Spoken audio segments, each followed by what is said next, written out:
Baik, saya mulai. Assalamualaikum warahmatullahi wabarakatuh. Selamat pagi. Waalaikumsalam warahmatullahi wabarakatuh. Oke, hari ini saya akan menjelaskan mengenai politik hukum agraria nasional. Sebelum saya lanjutkan materi, mungkin ada hal-hal yang mau kalian tanyakan atau diskusikan terlebih dahulu.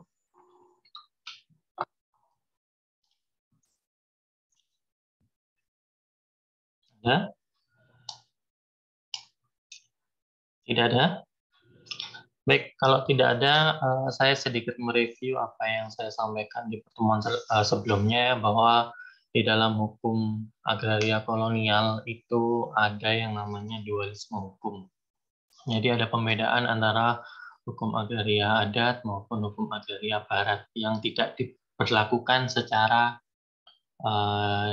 universal, ya, unifikasi. Jadi ada pembedaan antara kedua kelompok. Jadi kelompok yang masuk dalam golongan Eropa dan Timur Asing itu menggunakan hukum agraria Barat, sedangkan mereka yang masuk dalam golongan Bumi Putra itu menggunakan hukum agraria adat. Kemudian terkait dengan jenis-jenis hak atas tanahnya itu juga berbeda-beda, ya. Ada, kalau di dalam hukum agraria Barat itu ada hak gendom, kemudian obstal, erpa, gebruik, ya. Sedangkan kalau di dalam hukum agraria adat itu tanah gogolan, bakulen, dan lain-lain, gitu ya. Sehingga terkait dengan aspek hak atas tanahnya juga berbeda.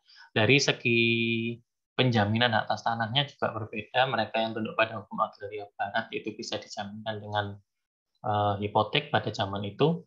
Kemudian kalau yang masuk dalam hukum agraria adat itu menggunakan lembaga kredit verban.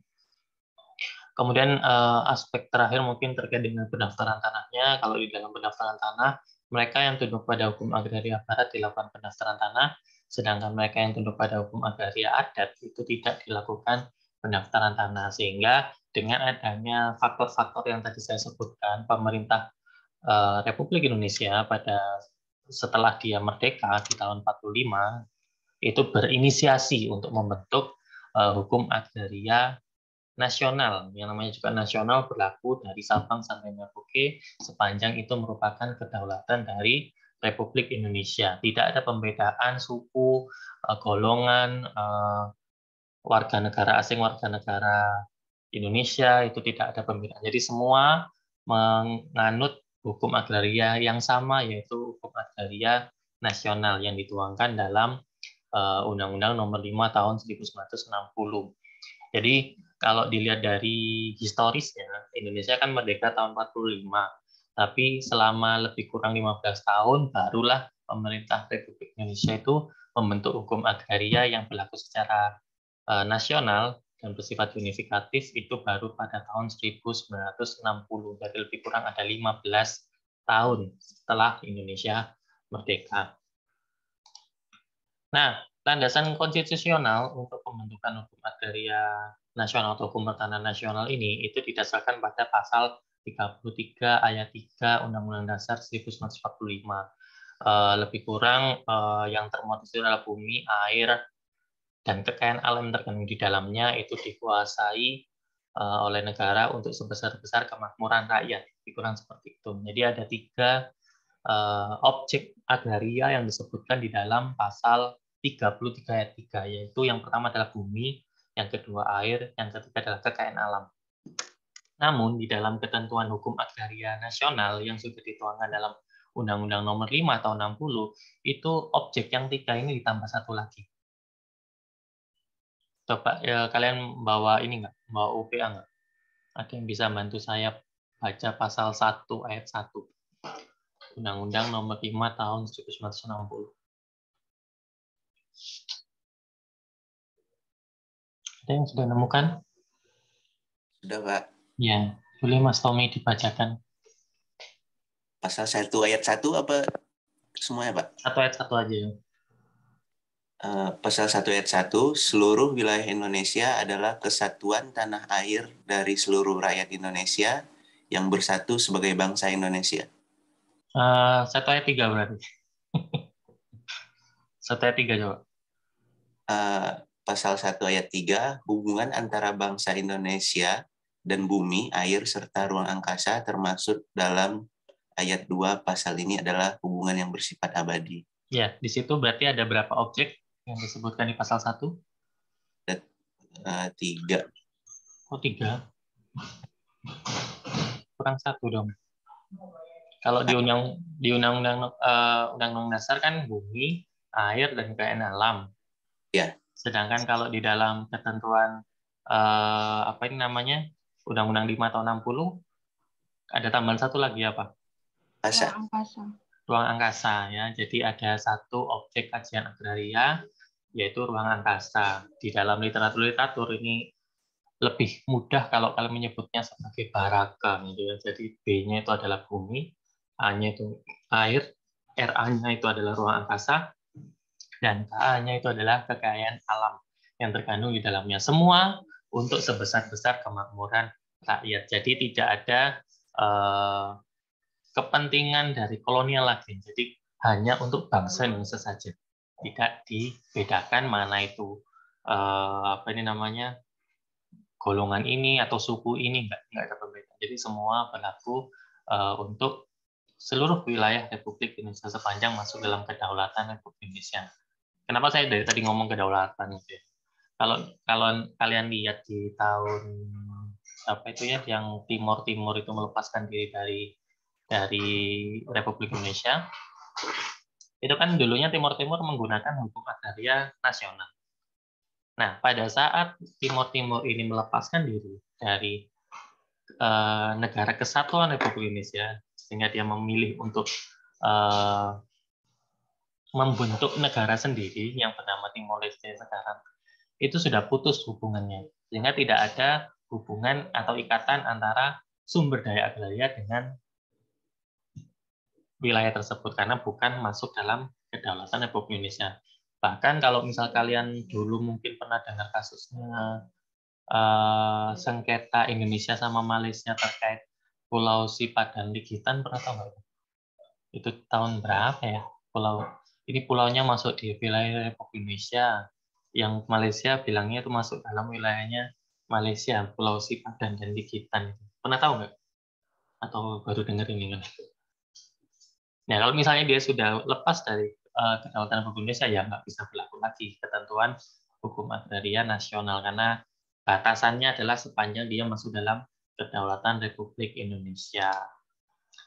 Nah, perwujudan politik hukum pertahanan nasional itu dituangkan di dalam Undang-Undang Nomor 5 Tahun 1960 tentang Peraturan Dasar Pokok-pokok Agraria, atau yang dapat disingkat dengan UPA. Cuma kayaknya saya pernah nyampaikan di kelas ini ya, bahwa Peraturan Dasar Pokok-pokok Agraria atau yang disingkat dengan UUPA itu dapat ditemukan di mana?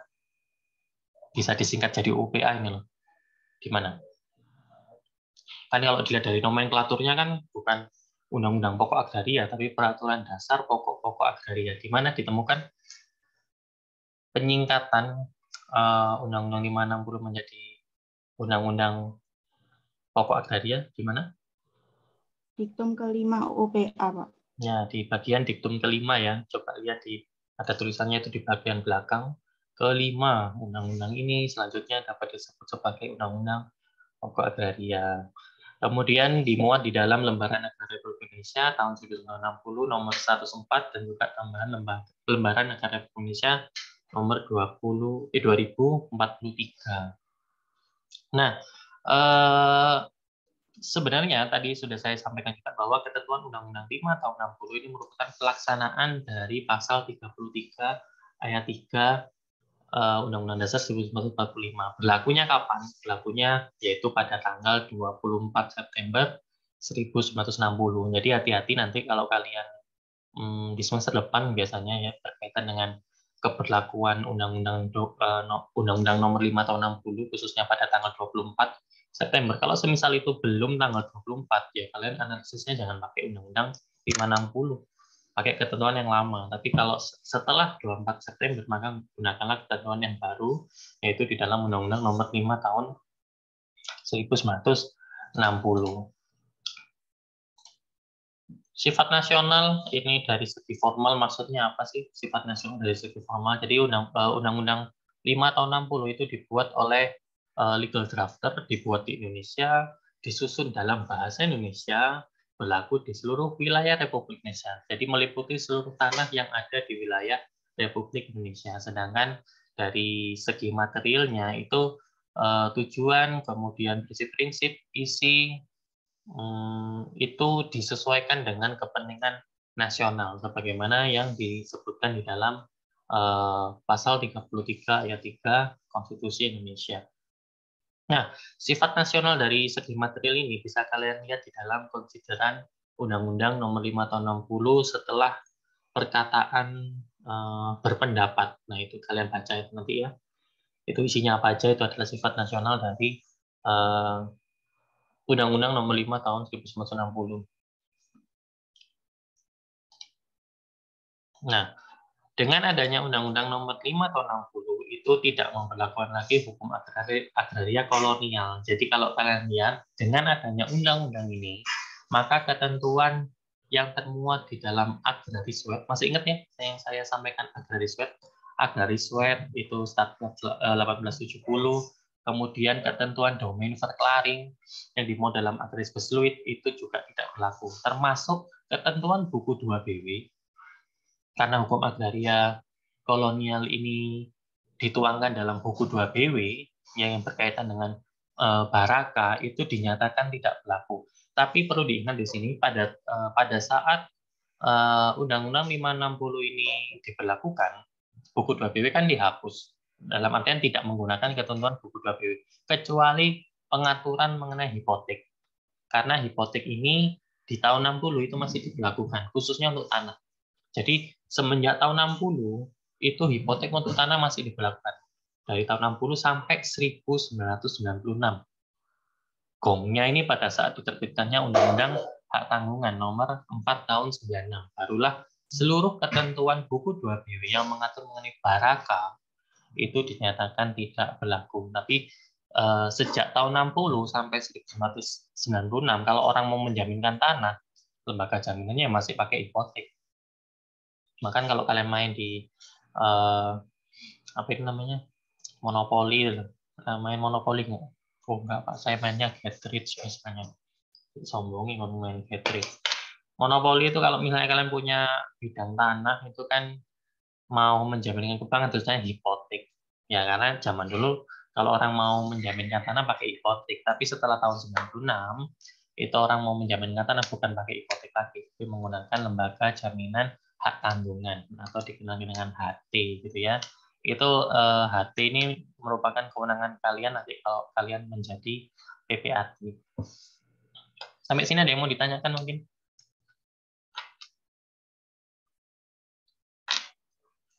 Tidak ada, lanjut ya. Nah, ketentuan di dalam UPA itu merupakan ketentuan-ketentuan yang bersifat pokok gitu ya. Jadi sesuai dengan judulnya. Peraturan dasar pokok-pokok. Nah, namanya juga pokok-pokok berarti yang diatur adalah dalam garis besarnya saja. Dengan demikian masih diperlukan ketentuan-ketentuan pelaksana dan juga petunjuk teknisnya juga terkait dengan Undang-Undang Pokok Agraria ini. Misalnya, coba kalian buka di dalam ketentuan pasal 18 nih. Ada yang bisa bantu baca pasal 18?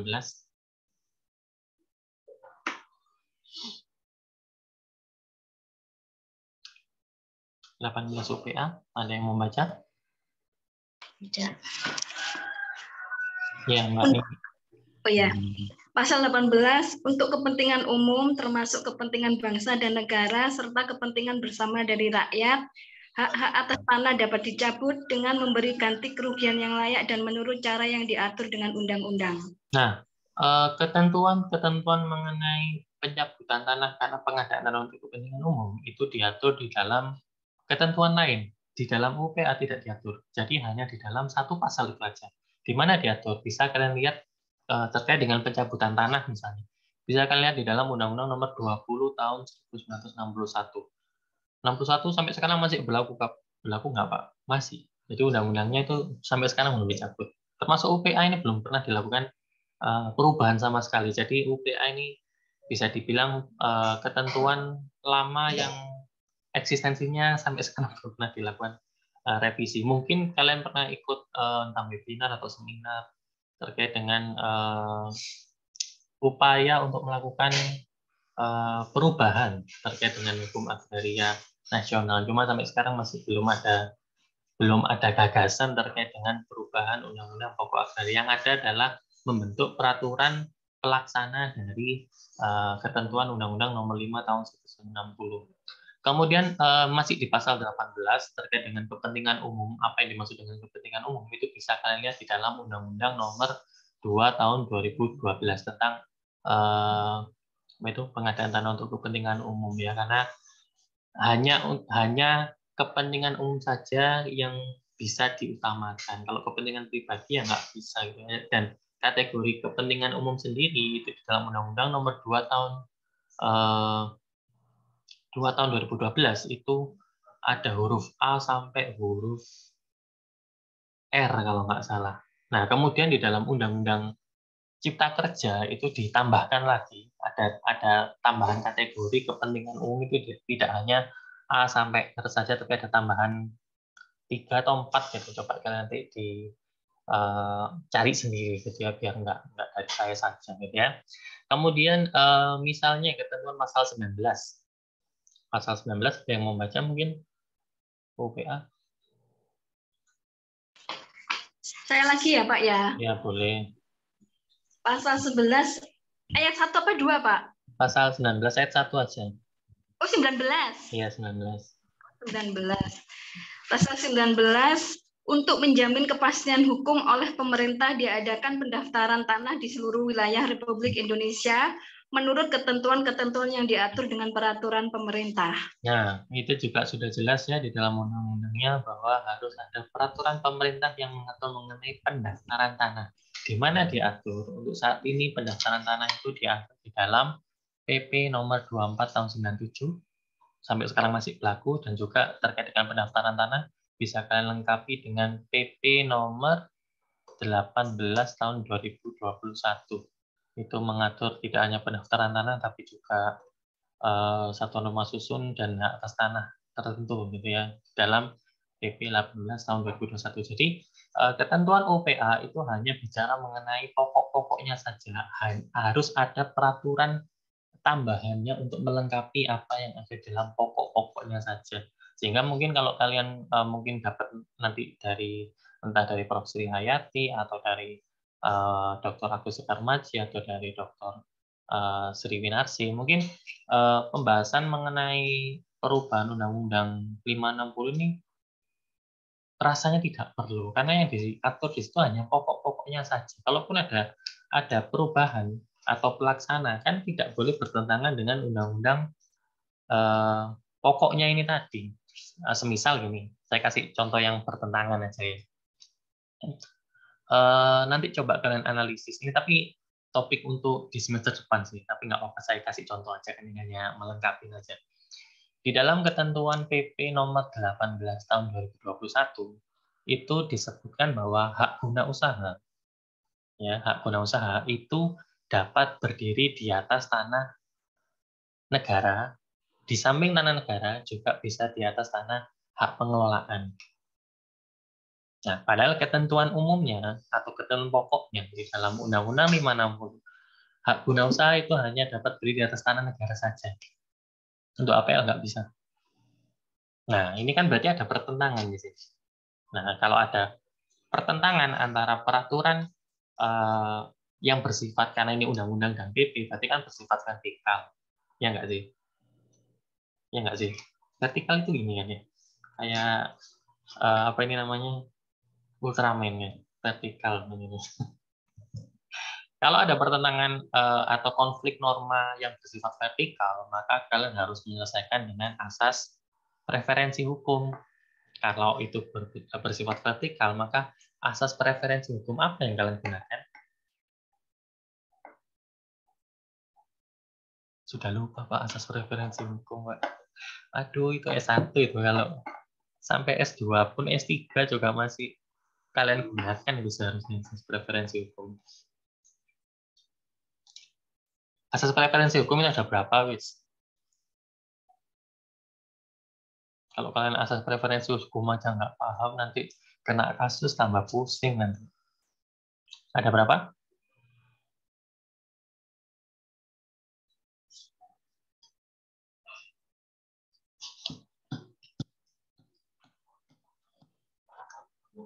Saya panggil aja deh. Yang alumni aja ya. Taman Terodok sih.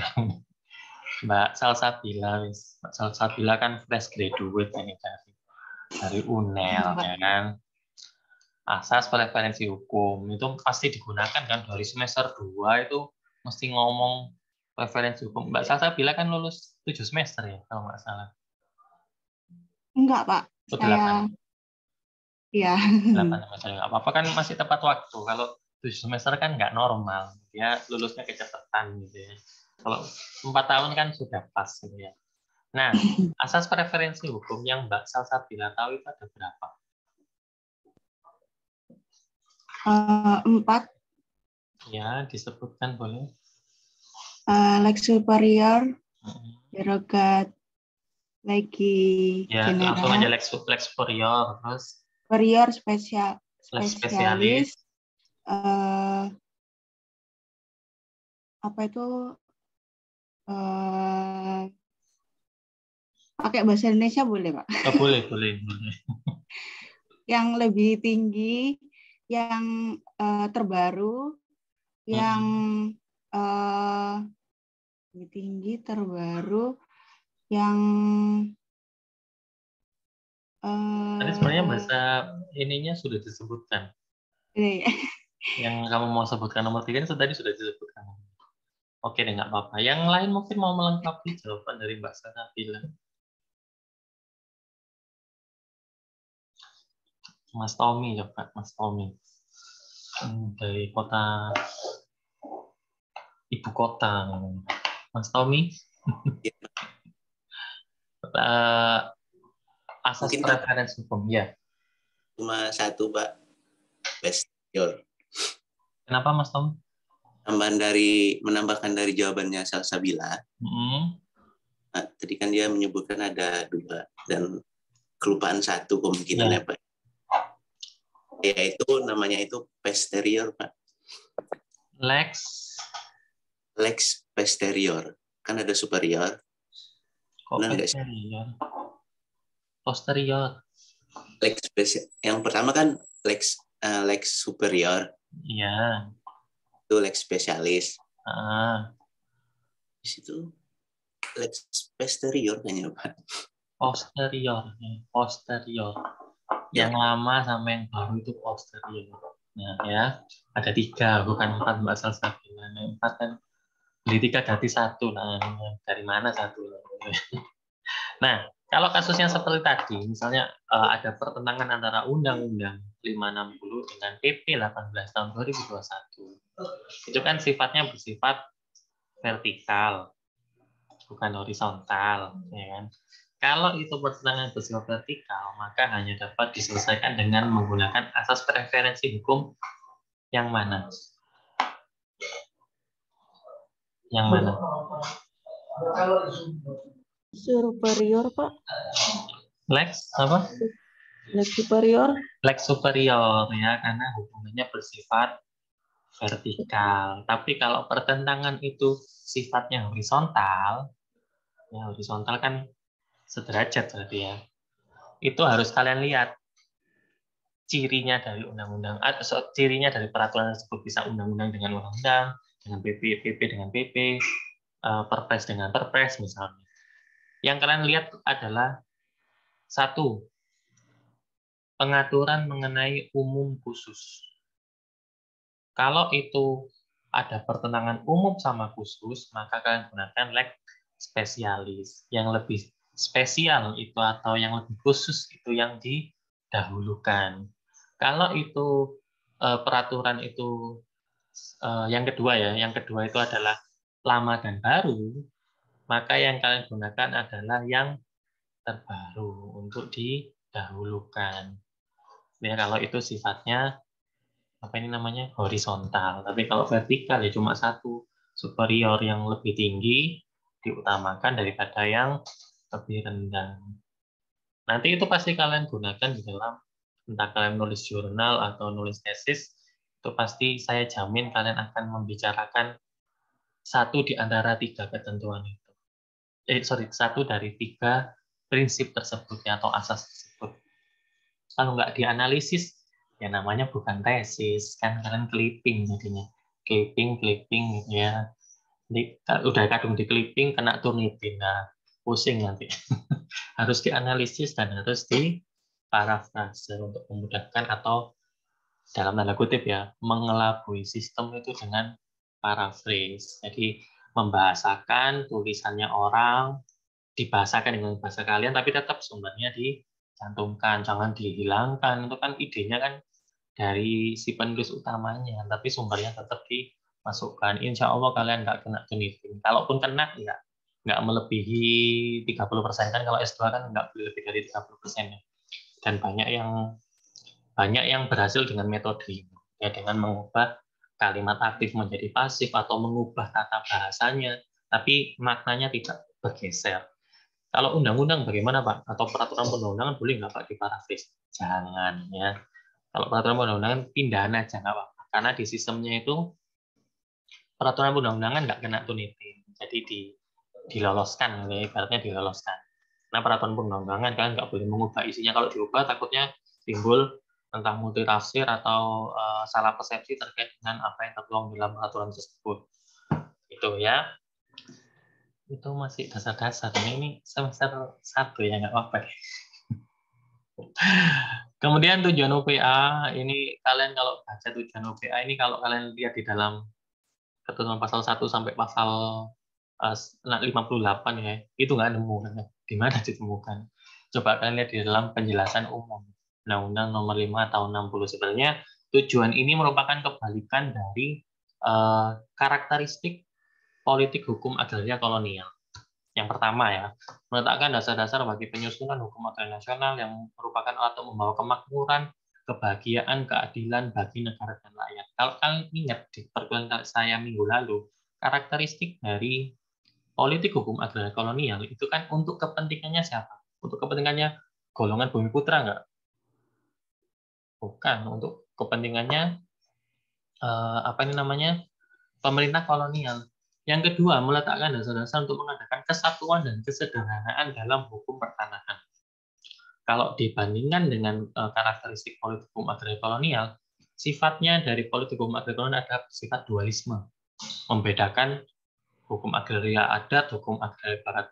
Tujuan dari adanya UPA tidak ada pembedaan. Jadi satu ketentuan yang sama, yaitu UPA berlaku unifikatif dari Sabang sampai Merauke sepanjang itu merupakan bagian dari kedaulatan Republik Indonesia. Yang ketiga, meletakkan dasar-dasar untuk memberikan kepastian hukum dan mengenai hak atas tanah bagi rakyat sepenuhnya. Karena kalau kalian bandingkan dengan politik hukum agraria kolonial sebelumnya, bahwa yang dilakukan pendaftaran ini kan bicara mengenai pendaftaran tanah ya, tujuan ketiga ini. Pendaftaran tanah itu hanya untuk tanah-tanah yang tunduk pada hukum agraria kolonial, sedangkan yang tunduk pada hukum agraria adat itu tidak. Dengan adanya UPA, maka tidak ada lagi pembedaan. Sepanjang itu tanahnya masuk dalam kedaulatan Negara Kesatuan Republik Indonesia, maka dilakukan pendaftaran tanah. Pendaftaran tanah tadi ya di dalam PP 2497 dan juga di dalam PP 18 tahun 2021 untuk melengkapi. Macam batas tanah di masa nasional ini itu ada 2. Yang pertama adalah tanah negara. Yang kedua adalah tanah hak. Apa bedanya? Kalau tanah negara itu tanah yang belum dihaki oleh subjek hukum tertentu.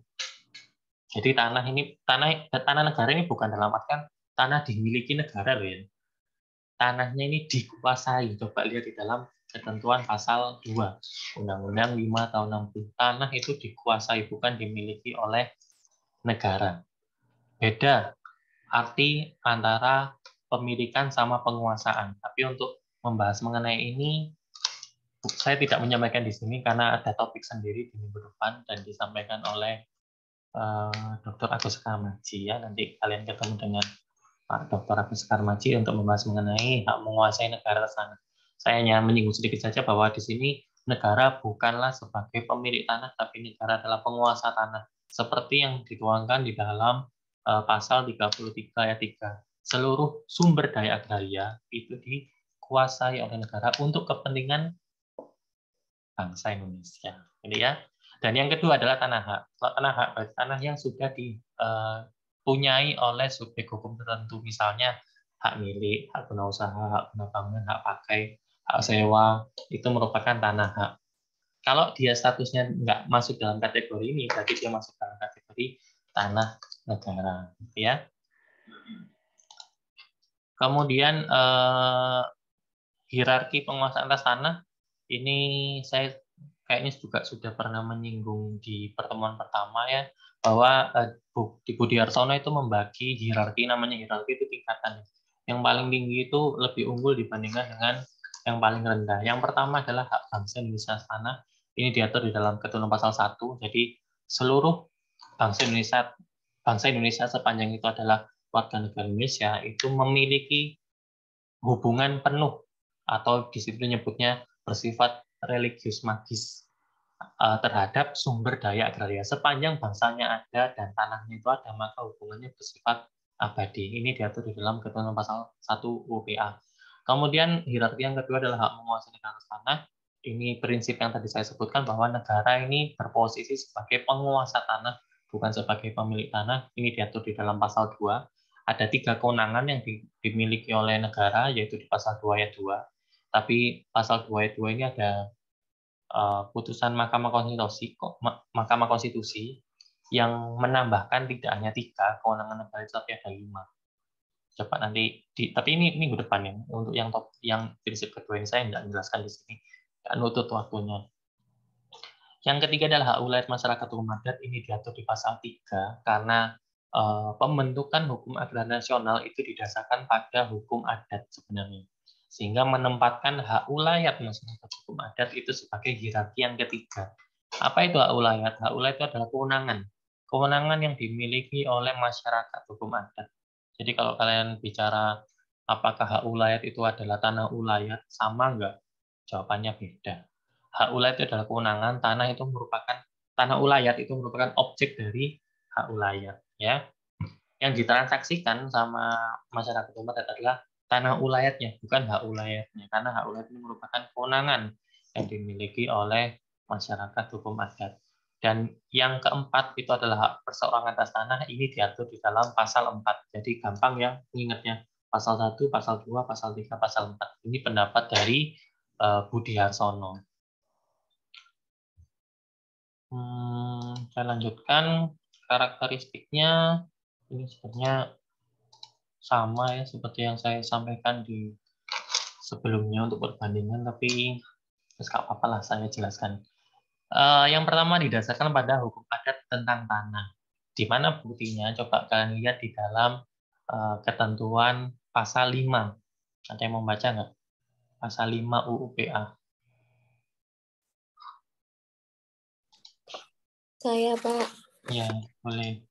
Hukum agraria yang berlaku atas bumi, air, dan ruang angkasa ialah hukum adat sepanjang tidak bertentangan dengan kepentingan nasional dan negara yang berdasarkan atas persatuan bangsa dengan sosialisme Indonesia, serta dengan peraturan-peraturan yang tercantum dalam undang-undang ini dan dengan peraturan perundangan lainnya, segala sesuatu dengan mengindahkan unsur-unsur yang bersandar pada hukum agama. Ya, jadi hukum agraria nasional itu didasarkan atau sumber utamanya itu adalah hukum adat.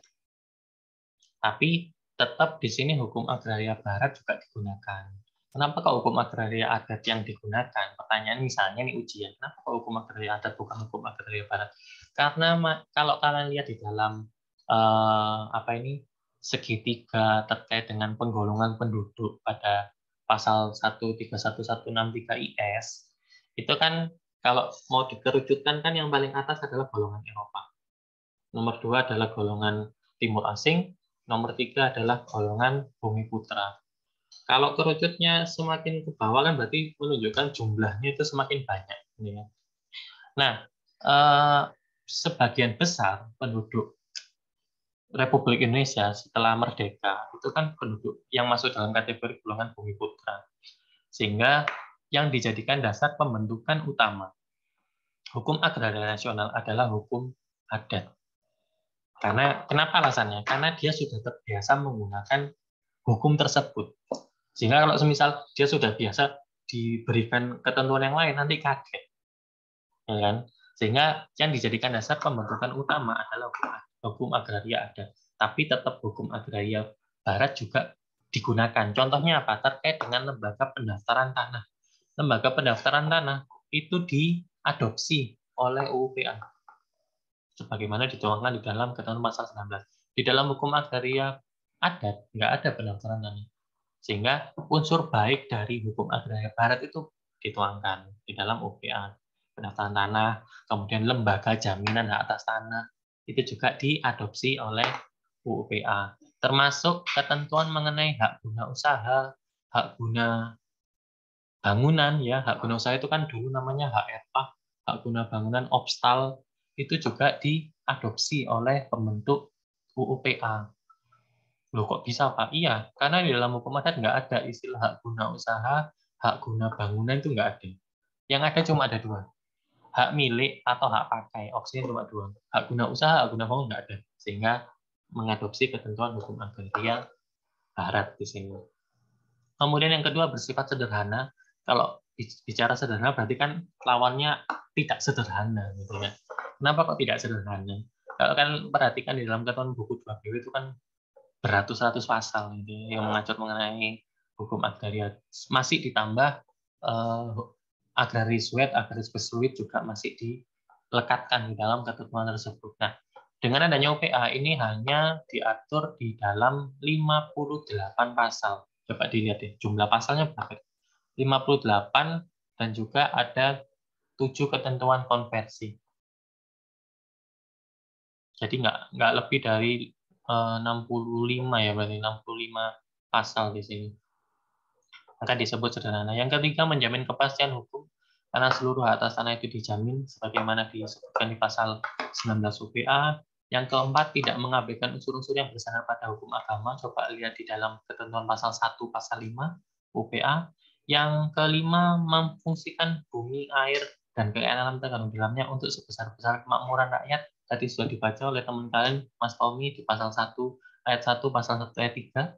Kemudian sesuai dengan kepentingan rakyat Indonesia, ini merupakan tujuan dari pembentukan hukum agraria nasional. Yang ketujuh, mewujudkan penjelmaan Pancasila sebagai asas kerohanian negara dan cita-cita bangsa.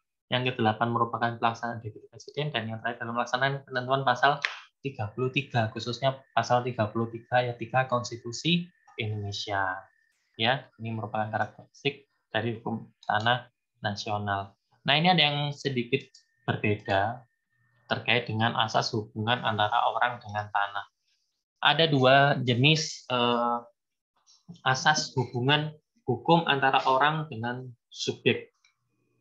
dengan objek agraria, khususnya dengan tanah. Yang pertama adalah asas pelekatan atau dikenal dengan asas asesi. Maksudnya apa? Tanah dan segala sesuatu yang menempel sama tanah itu dianggap satu kesatuan dengan tanah tersebut. Misalnya, saya mau beli rumahnya Mbak Salsabila. Ini saya bicara mengenai asas pelekatan ya. Kalau saya bilang saya mau beli rumahnya Mbak Salsabila, maka dianggap saya membeli rumah beserta tanahnya. Termasuk tanaman-tanaman yang nempel di sekitaran rumahnya Mbak Salsabila itu dibeli sama saya. Atau misalnya saya mau bilang ke Mas Tommy, tanahmu mau tak beli. Kalau saya bilang tanahnya mau dibeli, jadi misalnya ada bangunan, ada arca, ada benda-benda apa yang ada di atasnya, itu merupakan satu kesatuan. Jadi dibeli tanah beserta segala sesuatu di atas tanah. Atau beli rumah, ya segala sesuatu yang ada di melekat pada rumah itu merupakan satu kesatuan. Ini dianut di dalam ketentuan BW di pasal 571 kalau nggak salah. Coba sambil dicek ya. Nah, yang kedua adalah asas pemisahan horizontal atau horizontal scaling. Maksudnya apa? Tanah dan segala sesuatu yang ada di atas tanah ini bukan merupakan satu kesatuan dengan tanah. Nah, asas pemisahan horizontal ini berasal dari hukum adat. UPA menganut yang mana? UPA bukan menganut asas pelekatan, tapi UPA itu menganut asas pemisahan horizontal. Kalau orang itu mau menjaminkan tanahnya, misalnya mau dijaminkan di tanahnya, maka harus dinyatakan secara tegas apakah yang dijaminkan itu tanah dan segala sesuatu yang ada di atas tanah. Buktinya apa, Pak? Nanti kalian akan ditugasin bikin akta pemberian hak tanggungan, biasanya di semester 2, mata kuliah hukum jaminan. Kalau semisal di dalam APHD atau akta pemberian hak tanggungan tidak dinyatakan secara tegas, apakah saya menjaminkan segala sesuatu yang di atas tanahnya juga, maka diartikan bahwa yang dijaminkan hanya tanahnya saja, tidak beserta atau tidak berikut benda-benda yang ada di atas tanah. Maka demikian, kalau orang mau menjaminkan tanah beserta segala sesuatu, itu harus dinyatakan secara tegas di dalam APHT-nya. Termasuk orang mau jual sesuatu, mau jual atau mau tukar-menukar, mau menghibahkan, itu yang dijual, mau dihibahkan atau ditukar-menukarkan itu tanahnya saja atau tanah dan segala sesuatu. Kalau yang disebutkan hanya tanahnya saja, berarti segala sesuatunya tidak dialihkan. Makanya biasanya PPAT itu kalau mau jual ditanyain dulu si penjual sama pembeli ini yang dibeli tanahnya saja atau tanah dan segala sesuatu di atas tanah. Kalau misal tidak disebutkan, misalnya ini sudah ada rumah nih, rumahnya udah direnovasi, yang dijual adalah hak milik atas tanah misalnya. Di ketentuan tambahannya nggak disebutkan bahwa yang dijual adalah bangunannya saja. Semisal itu nakalan gitu ya, nakalan si penjualnya nakalan, digugat bisa nggak? Bisa-bisa aja. Kalau misalnya nggak disebut dulu, yang saya jual kan tanahnya aja, bangunannya kan enggak. Seperti itu gitu ya. Sehingga harus dinyatakan secara tegas. Dengan demikian hukum agraria nasional itu menganut asas pemisahan horizontal. Termasuk contoh lainnya dari asas pemisahan horizontal adalah dimungkinkannya ada hak atas tanah di atas hak atas tanah. Misalnya apa? Hak guna bangunan di atas tanah hak milik itu ada. Hak pakai di atas tanah hak milik itu ada. Hak guna bangunan di atas tanah hak pengelolaan itu ada. Nanti kalian ada dapat topik sendiri mengenai hak pengelolaan, saya tidak menyinggung lebih jauh karena itu ada topiknya sendiri. Nanti oleh Prof. Sidayati kalau nggak salah kelas pagi ini itu juga ada. Hak pakai di atas tanah hak pengelolaan itu juga ada. Jadi hak atas tanah di atas hak tanah itu menunjukkan bahwa Indonesia menganut asas pemisahan horizontal. Antara pemilik hak guna bangunan dengan pemilik hak pakai itu orang yang berbeda. Bisa, karena Indonesia menganut asas pemisahan horizontal. Itu ya. Lanjut, prinsip-prinsip di dalam hukum agraria nasional atau dalam ketentuan UPA. Yang pertama adalah asas nasionalitas. Asas nasionalitas atau asas kenasionalan atau asas kebangsaan itu sama. Silakan kalian lihat di dalam pasal 1, ayat 1, ayat 2, dan ayat 3. Itu ada 3 sifat atau 3 karakteristik yang menunjukkan bahwa atau prinsip dari hukum agraria nasional ini, yaitu komunal, religius, dan magis.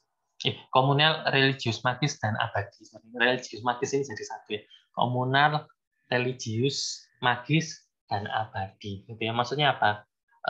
Kepemilikan atas tanah itu bersifat komunal, jadi komun. Ya. Kemudian religius, jadi apa maksud dari kata religius? Bahwa sumber daya agraria itu merupakan karunia dari Tuhan yang Maha Esa. Kalau kalian lihat di dalam ketentuan pasal 1, sehingga dalam penggunaannya itu harus apa?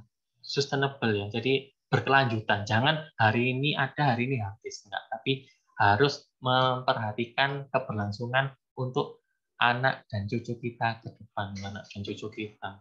Ya anak maksudnya anak dewi-dewi gitu ya. Jadi sampai generasi berikutnya gitu ya. Bukan kita gitu, kita lah rabi lah ini itu beda konteks. Kemudian yang ketiga adalah unsur abadi. Tadi sudah saya singgung juga abadi maksudnya apa. Jadi sepanjang bangsanya itu ada dan sepanjang sumber daya agraria itu ada, maka sifatnya ini bersifat abadi. Nggak bisa diputuskan. Kalau semisal tadi contohnya, misalnya katakanlah kasusnya Pulau Sipa dan Ligitan itu dimenangkan oleh Indonesia, misalnya oleh Mahkamah Internasional, dimenangkan oleh Indonesia. Ternyata sekarang ini kan debit air itu semakin tinggi ya. Jadi Pulau Sipa dan Ligitan yang disengketakan Indonesia Malaysia itu tenggelam. Karena sudah tenggelam, ya kan nggak ada di pulau-pulau kan kalau dia apa ya, bahasa Jawanya mencungul ya, mencungul dari wilayah laut itu baru disebut pulau. Kalau di dalam laut apa disebut pulau? Bukan gundukan tanah misalnya. Nah, kalau sudah hilang, nah putus hubungan antara bangsa Indonesia dengan sumber daya agrarianya, khususnya terkait dengan pulau yang tenggelam tadi. Yang kedua, pada tingkatan tertinggi bumi, air, ruang angkasa, dan daya alam tenggelamnya dikuasai oleh negara. Prinsip ini terkandung di dalam pasal 2. Jadi, negara sebagai penguasa tanah, bukan sebagai pemilik tanah. Yang ketiga, mengutamakan kepentingan nasional dan negara berdasarkan atas persatuan bangsa daripada kepentingan perseorangan atau golongan. Ini bisa kalian lihat di dalam ketentuan pasal 18. Tapi, kalau bicara mengenai 18 ini sebenarnya bisa kalian lihat di dalam pasal 6 ya, pasal 6. Seluruh hak atas tanah itu memiliki fungsi sosial. Fungsi sosial dalam artian bisa diartikan ya itu sebagai kepentingan umum. Jika ada kepentingan umum yang lebih yang mendesak, maka kepentingan pribadi dapat dikesampingkan. Misalnya ada pembangunan jalan tol, ada pembangunan waduk, atau yang sekarang Wadas itu. Kasusnya Wadas ini kan berkaitan dengan fungsi sosial sebenarnya. Kemudian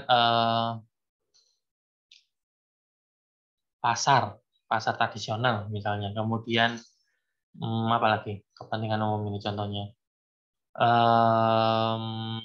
Ya itu ada banyak cuma saya lagi ngerti. Pasar tradisional, kemudian apa lagi ya? Coba dibaca di Undang-Undang 2 tahun 2012, saya ngeblank. Itu maka kepentingan umum didahulukan. Dalam artian semisal kalian punya hak atas tanah, ternyata hak atas tanah kalian ini dijadikan objek jalan tol, di rencana jalan tol, maka hak atas tanah kalian bisa dicabut. Tapi negara tidak serta-merta mencabut tanpa memberikan ganti kerugian, tetap diberikan ganti kerugian. Bahkan di dalam Undang-Undang Nomor 2 Tahun 2012, ganti kerugian itu tidak hanya bersifat material kalau kalian baca, bisa bersifat imaterial juga. Jadi saya mungkin pernah ngasih contoh yang tol Surabaya Mojokerto, tol Sumo itu yang diganti tidak hanya materialnya saja, tapi imaterial. Orang misalnya gini, oh saya biasanya nganterin anak sekolah saya di dekat sini kok, ternyata saya pindah gara-gara ada pembangunan jalan tol. Nah, itu kan masuk imaterial. Itu bisa diperhitungkan sebagai bentuk ganti kerugian, dan ganti rugi material dan imaterial itu harus dimusyawarah dengan panitia pengadaan tanah untuk kepentingan umum. Kalau misalnya nggak cocok gimana? Ya wis, namanya musyawarah, ya bisa diajukan keberatan. Nah, kemudian yang keempat, semua atas tanah mempunyai fungsi sosial. Tadi sudah saya sebutkan, ini diatur dalam pasal 6 UPA. Kemudian yang kelima, hanya warga negara Indonesia yang mempunyai hak milik atas tanah. Ini diatur dalam pasal 21. Jadi hak milik atas tanah itu hanya dapat dimiliki oleh warga negara Indonesia. Kalau kalian mau perbandingkan dengan Singapura misalnya, hak milik atas tanah itu bisa dimiliki oleh WNA. Tapi bedanya apa?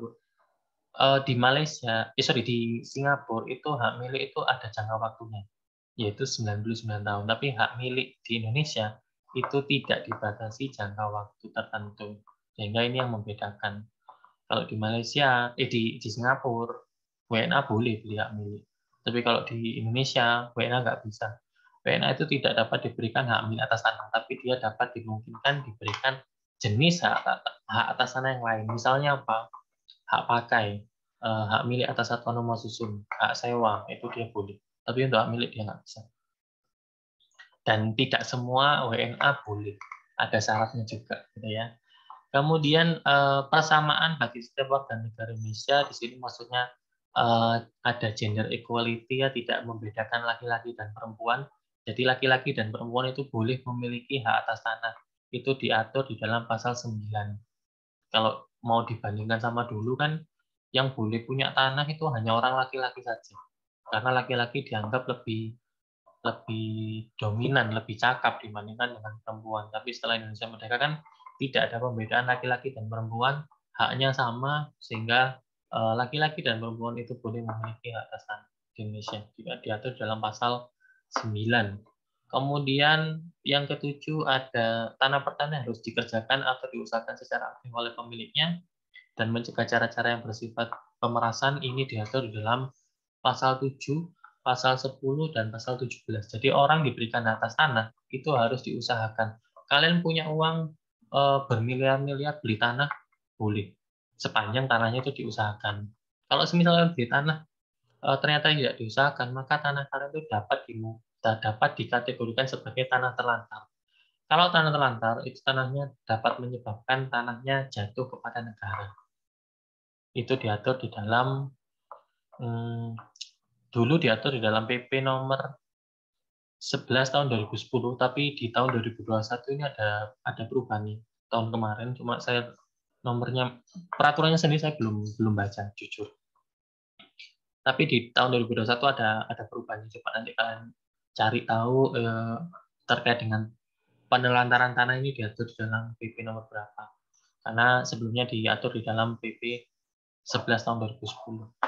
Dan terakhir adalah tata guna tanah atau penggunaan tanah secara berencana. Maksudnya apa? Tanah yang ada di wilayah Republik Indonesia itu harus diatur penggunaannya secara berencana. Sehingga ada istilah namanya RT/RW. Tahu RT/RW nggak? Bukan rukun tetangga, rukun warga loh ya. Oh, RT/RW. Rencana tata ruang wilayah. Jangka pendek, jangka menengah, jangka panjang biasanya.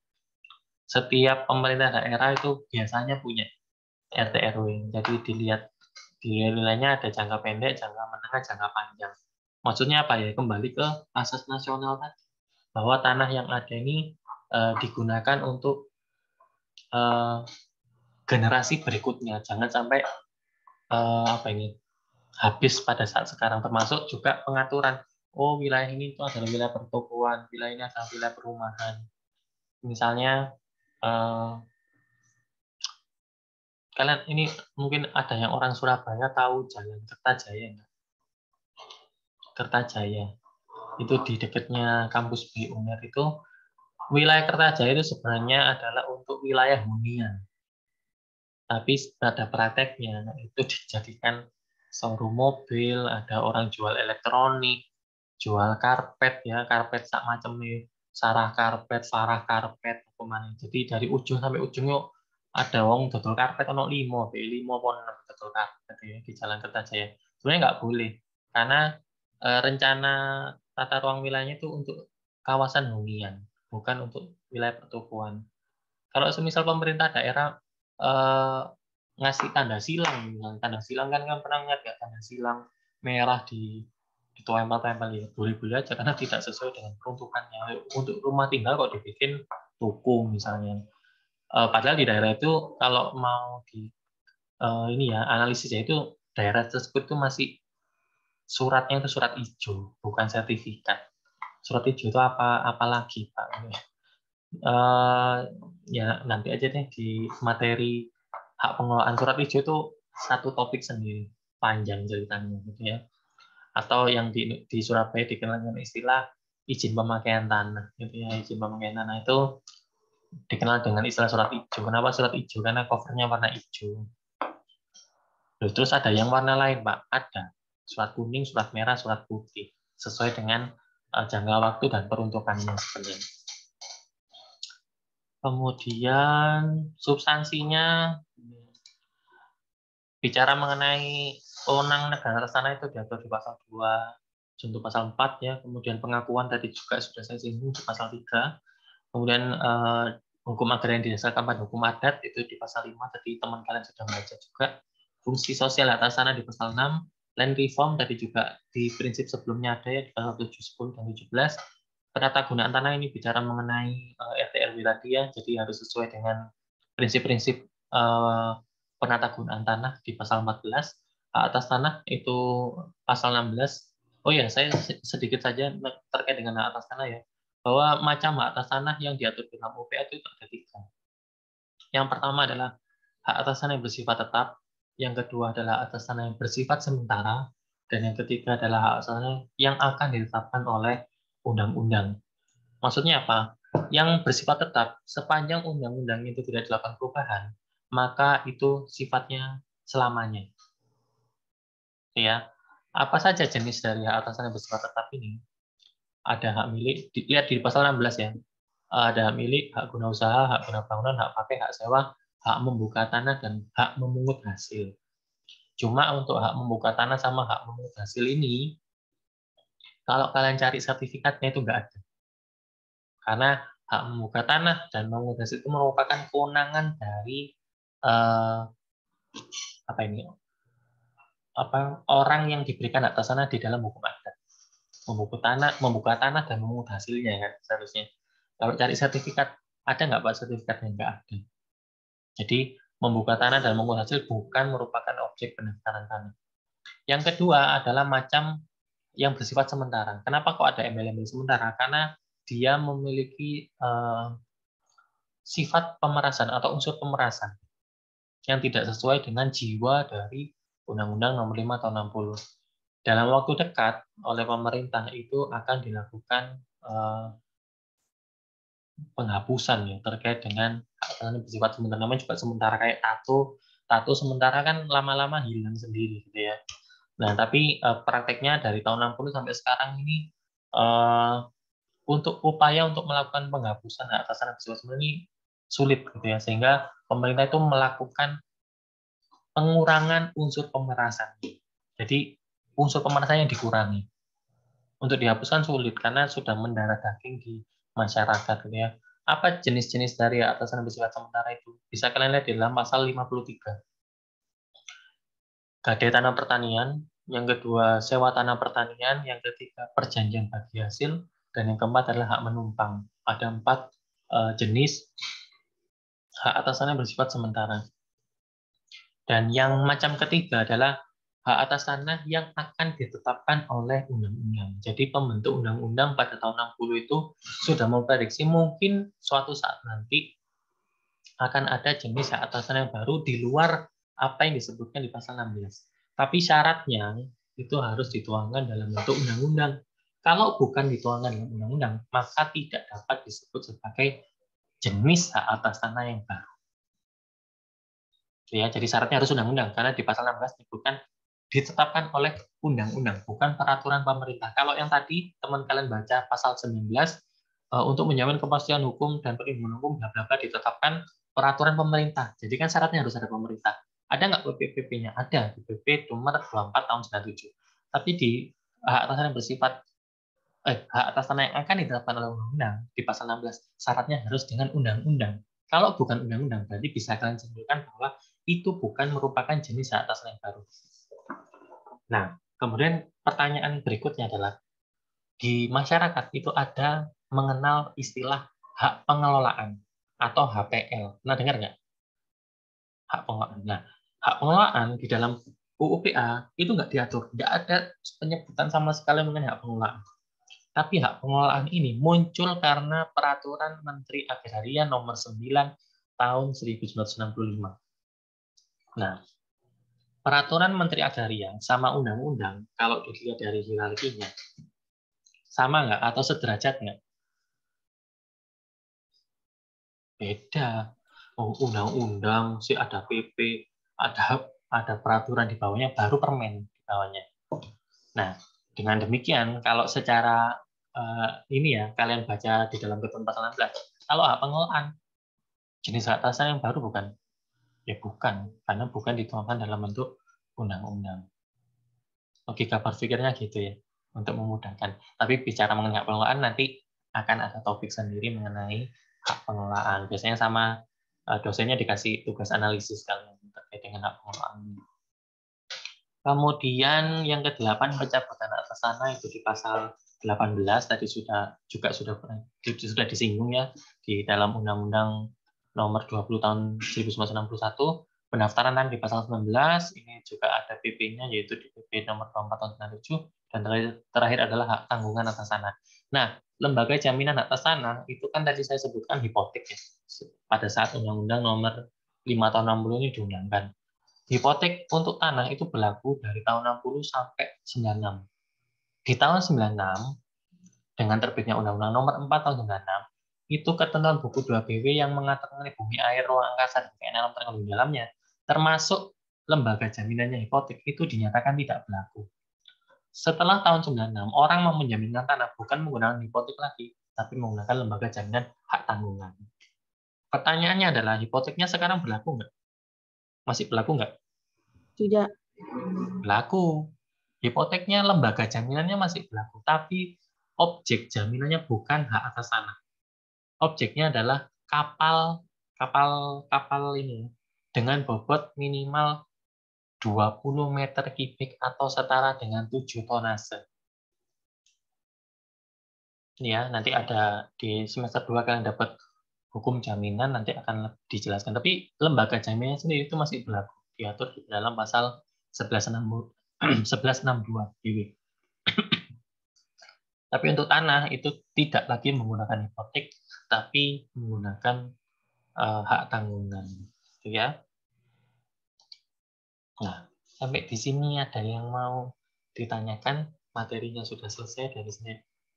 Izin tanya, Pak. Ya, Boleh. Mas Ardian. Saya ingin bertanya, kalau pada praktek, bagaimana bila hak perseorangan yang berlandaskan pada UU PA bertentangan dengan hak ulayat yang berdasarkan pada hukum adat?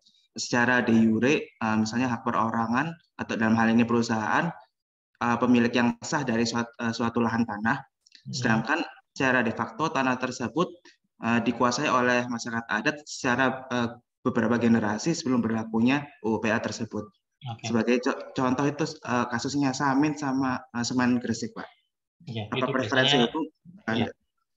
Itu yang minggu lalu saya sampaikan, adanya konflik terkait dengan tanah konsesi. Masyarakat adat itu sudah menguasai, tiba-tiba pemerintah memberikan hak atas tanah kepada subjek hukum tertentu.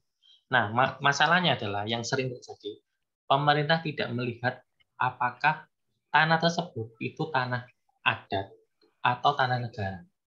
Pemerintah sebelum memberikan hak atas tanah itu harusnya melihat tanah negaranya. Karena kewenangan negara memberikan tanah kepada subjek hukum itu kalau itu adalah tanah negara. Kalau tanah adat, bisa nggak? Bisa. Tapi harus memperoleh izin dulu dari ketua adatnya. Itu pun bukan diberikan hak atas tanah pada umumnya. Jadi hanya memberikan izin untuk menggunakan lahan tersebut untuk kepentingan misalnya si PT misalnya. Nah, izin ini tadi itu oleh pemegangnya atau disebut sebagai mesi atau rekognisi, ini disalahartikan oleh perusahaan, misalnya perusahaan yang bergerak dalam bidang pertanian. Itu mesi atau rekognisi itu bukan merupakan bentuk pelepasan hak atas tanah atau hak penguasaan dari masyarakat umum adat. Kemudian sama PT-nya didaftarkan. Nah, ini keliru, akhirnya konflik. Jadi PT itu kalau menggunakan tanah adat itu harus memperoleh izin. Izin otomatis izin itu kan ada jangka waktunya. Jangka waktu berapa lama untuk mengelola itu, bukan dilepaskan. Seperti itu Mas Adian. Jadi yang diutamakan yang mana? Ya kalau saya ngelihat ya lihat historisnya dulu aja. Historisnya kan karena dikuasai oleh masyarakat umum adat, ya hukum adat dulu. Karena secara faktual atau de facto tanah itu dikelola oleh masyarakat umum adat. Tiba-tiba ada PT datang nganggap itu tanahnya. Ya keliru.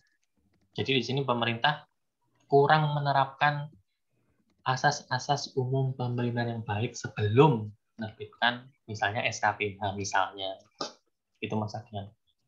Itu banyak itu kalau misalnya Mas Ardian mau analisis, banyak sekali putusan pengadilan yang bicara mengenai konsesi tanah pertanian, konflik antara masyarakat umum adat sama perusahaan. Bahkan kalau kalian ikut WA grupnya bapak gitu atau ibu sekalian gitu ya, itu banyak tuh orang sampai teriak-teriak, ini tanah saya dihargain 7.500 per meter persegi. Ya wis itu. Jadi masalah-masalah konsesi ini banyak sekali. Apalagi kalau di Jawa mungkin jarang, tapi kalau di luar Jawa itu yang sering, karena kalau di Jawa sendiri masyarakat hukum adat itu mana sih yang ada? Yang kalau di Jawa Timur mungkin ya banyaknya di Banyuwangi gitu ya, tapi lahan konsesi juga jarang ya. Yang sering itu di wilayah Sumatera, Kalimantan, Sulawesi, Papua, itu banyak sekali sengketa-sengketa terkait lahan konsesi. Itu Mas Ardian. Terima kasih, Pak. Yang lain?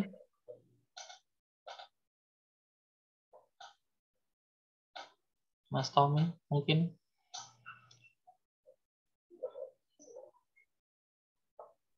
Pak, sedikit Ya. Pak Umar.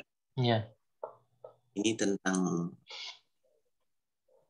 kasus sih sebenarnya Pak. Saya agak penasaran aja gimana. Kan Bapak tadi menyinggung soal wadas, Pak ya. Soal apa Mas? Soal wadas. Aku nggak tahu wadas, cuma ngasih contoh. Ya boleh deh, gimana Mas Tommy? Kita tahu bahwasanya di dalam Undang-Undang Nomor 2 Tahun 2012 itu kan ada asas dan tujuan yang diatur di pasal 2. Pengadaan tanah untuk kepentingan umum dilaksanakan berdasarkan asas kemanusiaan, keadilan, kemanfaatan, dan lain-lainnya sampai huruf J gitu. Nah, di Undang-Undang Dasar hal itu pun juga diterangkan bahwasanya di pasal 33 ayat 3 itu bumi dan air kekayaan alam terkandung di dalamnya dikuasai oleh negara dan dipergunakan untuk sebesar-besarnya kemakmuran rakyat. Nah, pada posisi kasus wadas ini, Pak, kita tahu pembangunan bendungan bener itu kan benar-benar untuk kemaslahatan rakyat di sana gitu. Ya, karena di Undang-Undang 2012 juga kan ada waduk gitu. Nah, waduk iya, itu kan dengan masuk sebagai kategori kepentingan umum. Benar-benar. Nah, sebagai subjek dan penerima manfaatnya kan masyarakat yang ada di daerah wadas tersebut itu kan pasti menerima akan pemanfaatan bendungan itu untuk seterusnya gitu. Seharusnya loh ya. Karena di situ kita lihat tidak ada pemerintah dalam satu sisi tidak ada mencederai undang-undang yang mengatur tentang pemanfaatan itu, Pak. Namun di satu sisi lain kan itu dijadikan konflik oleh masyarakat sekitar gitu. Terus pertanyaannya? Nah, menurut Bapak gimana dalam segi kita belajar tentang hukum pertanahan ini? Kan satu sisi kan kita harus melihat kemanfaatannya dulu, Pak. Gini Mas Tommy, saya bukannya nggak mau jawab ya, karena di topik politik hukum pertanahan ini ada topik sendiri mengenai pengadaan tanah untuk kepentingan umum. Kalau dilihat dari covernya, dari kulitnya aja, tadi yang disampaikan oleh Mas Tommy benar. Jadi pengadaan tanah untuk kepentingan umum itu jika salah satu pihaknya adalah pemerintah, mau itu pemerintah daerah, pemerintah pusat ya, yang melaksanakan kegiatan tersebut. Nah, objeknya di sini adalah untuk membangun bendungan atau waduk. Yang mana bendungan atau waduk, kalau dilihat dalam Undang-Undang Nomor 2 Tahun 2012, itu merupakan objek dari kepentingan umum yang diperbolehkan untuk dilakukan pengadaan tanah untuk kepentingan umum sepanjang pelaksananya itu adalah pemerintah. Nah, saya belum baca sendiri mengenai wadas ini, apakah sengketa ini antara pemerintah sama warga atau pihak swasta dengan warga. Kalau semisal itu pihak swasta dengan warga, maka Undang-Undang Nomor 2 Tahun 2012 nggak bisa dijadikan rujukan. Misalnya kasusnya mana ini Ciputra yang di Surabaya sini nih loh. Dia bangun apa ya? Saya lupa itu kasusnya apa. Agak lama. Itu karena salah satu pihaknya yang berkepentingan adalah Ciputra kan swasta.